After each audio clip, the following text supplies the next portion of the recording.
Montreal and Toronto were the best two shows on this tour, period. After the gig, we decided to go straight back to the US.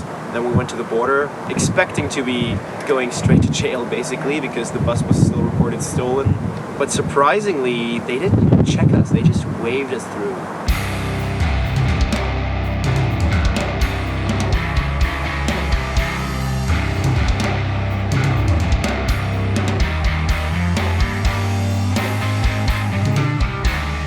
Last night was Jonah's 25th birthday. We played at Headliners in Toledo, Ohio. So we got Jonah a cake, like a proper birthday cake. Then everybody was singing "Happy Birthday to you." Of course, every birthday cake has something written on top of it, and in this case, it was Sancta Vlön Flocket.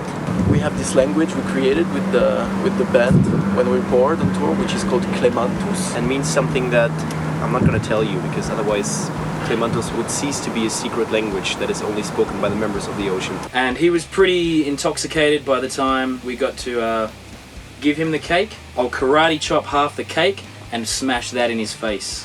And Jonah, like the true rock star that he is, face first, own volition, into the cake.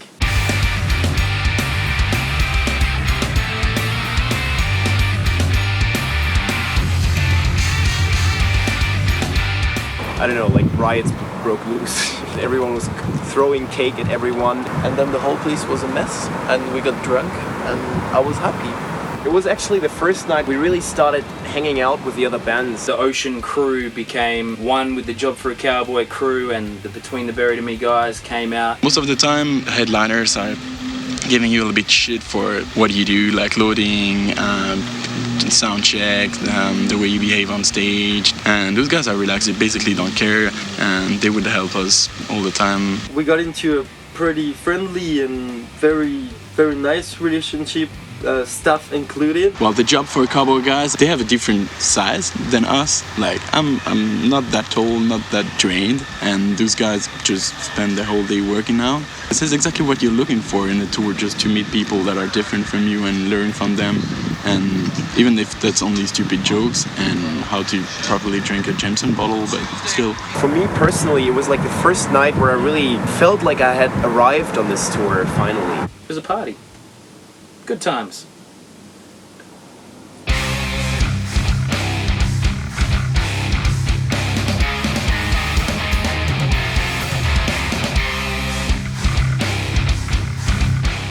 We played Pontiac, which is a suburb of Detroit.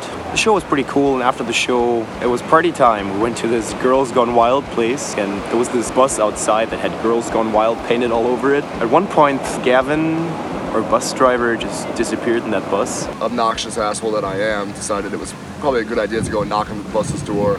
Then two girls ended up coming on the bus and pretty much molested me, I guess, if you will.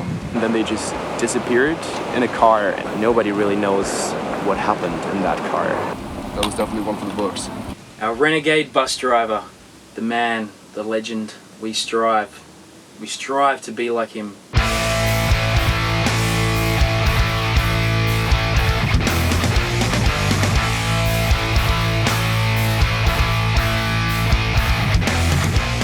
Then we played Milwaukee, the Rave. We played actually the small room downstairs, but if you got upstairs, there was this huge balcony and another room. There was some story about a tunnel that connects it to the hotel across the street. The Ambassador Hotel is on the other corner, just here. The area is questionable.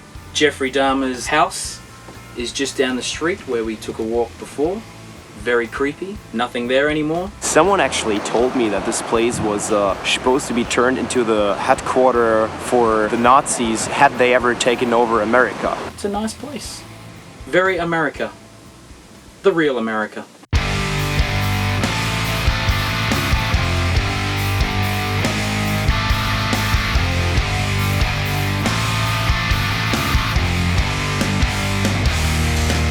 Next thing was this epic 24-hour drive from Denver to Vancouver. It was tough, but it was also cool to see how the scenery changed along the drive. We started out in Denver. There was still nighttime when we crossed the Rocky Mountains, and then we got into Idaho, which was just these desolate landscapes. That was pretty cool. And then we went to Wyoming from there. It started getting more mountainous again.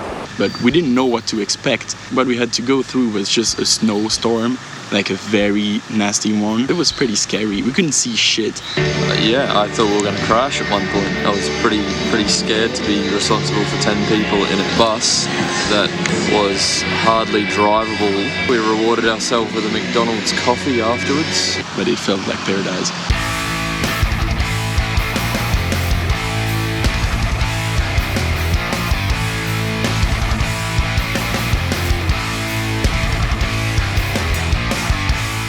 The show was happening at the Rickshaw Theatre in Chinatown, in downtown Vancouver, and we had never played there before, so we didn't really know how that was going to be.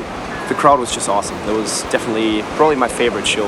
Actually, this is the first time I saw him tonight, and at the Rickshaw in Vancouver, and it was fucking great.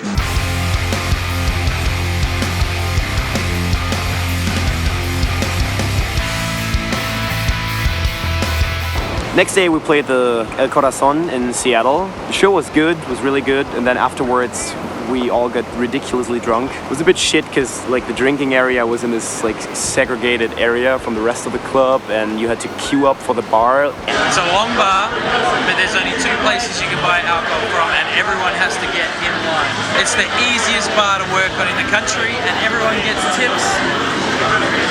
It's retarded. It's not chaos. So I just ended up chatting up girls that were already like far ahead in the queue and make them buy me drinks. It worked out pretty well.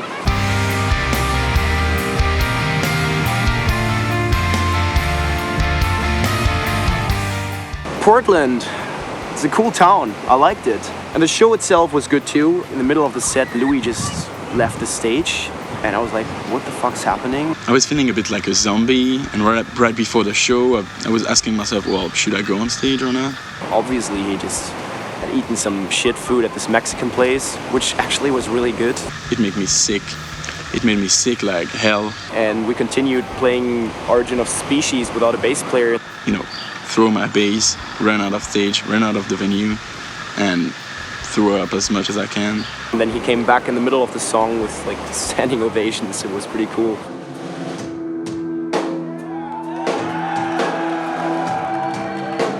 And people did actually notice I was not there, which was, you know, a good point still. When you're playing the bass, you're not used to that. Yeah, that was not the best time of the tour, for me at least.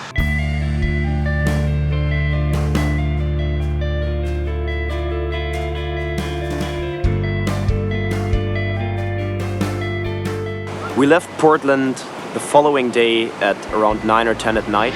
All of a sudden, the bus just come to a flying halt. And what happened is that in the middle of the night, the engine just shut off basically in the middle of the road. I had no steering, no brakes. So we had to quickly just jump out of the bus and put some rocks and sticks under the tyres to stop it from rolling back down this hill and potentially killing everyone. So we were stuck on this southern Oregon hilltop. There was no more oil in the oil container, no more coolant either. Although we had all liquids replaced just like, I don't know, like a week ago or something like that. So something seems to be leaking in this piece of shit. We knew we were financially fucked. We had paid the bus company up front. They had taken all the money. They were not even responding to our calls, so they didn't help out at all. He was probably just bought the bus to start a company. We're probably his first customers. Fuck Omnipath Rentals out of Utah. And hopefully this fucker dies in a house fire or something similar. In the end, 2 cops showed up and they were pretty helpful, gave us some numbers to call for a towing company. We had to get a towing truck to come out here, who's going to tow us to the next repair facility now, so we'll see what happens next.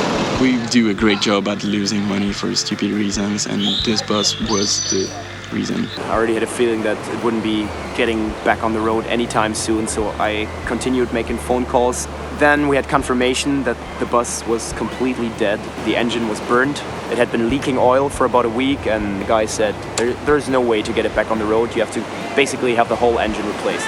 At about 10:30 in the morning, the general consensus was engine fried, tour is over.